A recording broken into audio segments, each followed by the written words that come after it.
અત્યારે આપણે દર્શન કરીશું ત્રિવેણી સંગમના। આ જગ્યાનો ઇતિહાસ છે કે ભગવાન શ્રી કૃષ્ણએ અને પાંડવોએ આ જગ્યાએ શ્રાદ્ધ કરી તેના કુળને મોક્ષ અપાવ્યો હતો। હિરણ, કપિલા અને સરસ્વતી 3 નદીનું અહીંયા આપણે મિલન થાય છે। એ જગ્યાએ આપણે દર્શન કરવા જઈએ છીએ।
તો મિત્રો આ જગ્યાએ આપણે દર્શન કરીશું હિંગળાજ માતાજીના, સૂર્યકુંડના, સૂર્ય મંદિરના અને પાંડવોની 5 ગુફાના, જે ત્રિવેણી સંગમની સામું જ આવેલું છે।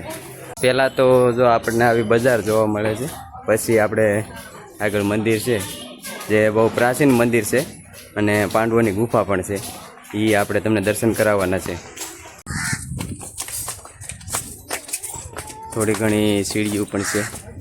હસુને જો થાકી ગયા છે બધે રખડી રખડીને।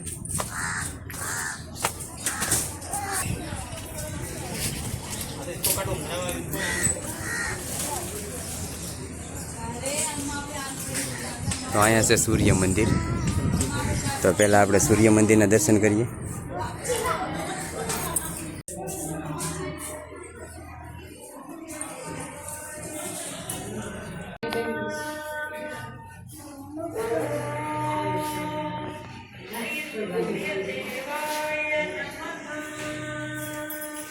સૂર્ય મંદિરની બાજુમાં જ આપણે શ્રી હિંગળાજ માતાજીની ગુફા, 5 પાંડવોની ગુફા, જે આપણને અહીંયા જોવા મળશે।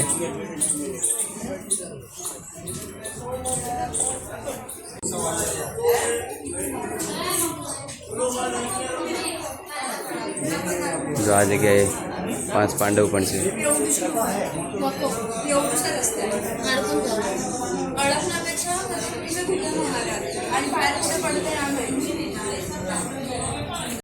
તો બહુ ટ્રાફિક છે અત્યારે અને આ બધી લાઈન ઊભી છે ગુફામાં અંદર જવા માટે। તો અમે જવાનું નથી નક્કી કર્યું કે ટાઈમ ઓછો હોવાથી કારણે અમે નથી જવાનું નક્કી કર્યું। સૂર્યકુંડ તરફ, અને આ છે સૂર્યકુંડ।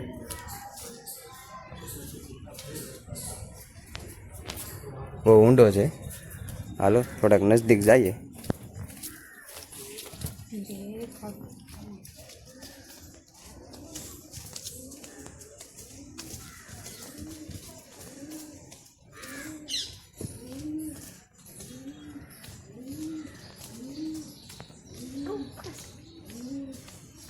એટલું જરૂર મોટું બધું, એટલે હા જરૂર મોટું બધું। હા એમ જરૂર આમાં અહીંયા 2 છે।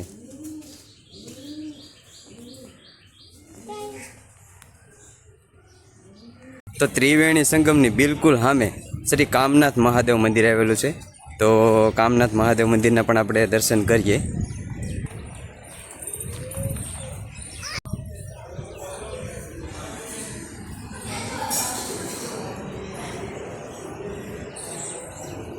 શરૂઆતમાં આપણે શ્રી નરસિંહ ભગવાનના દર્શન થાય છે।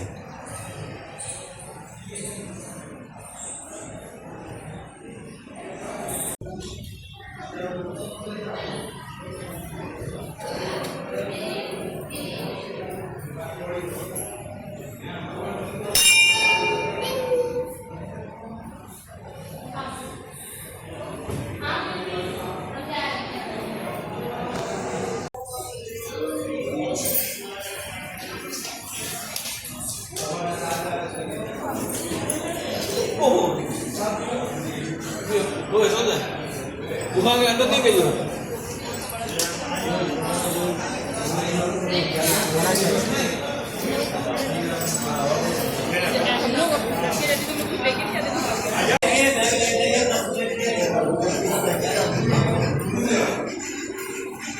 લક્ષ્મી માતાજીના દર્શન થાય છે આપણને.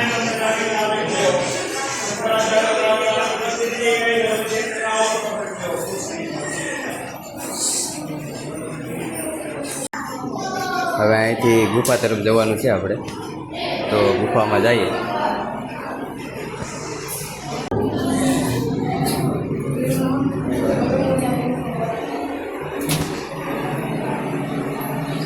जगन्नाथ प्रणाम कर लेना और रास्ता वही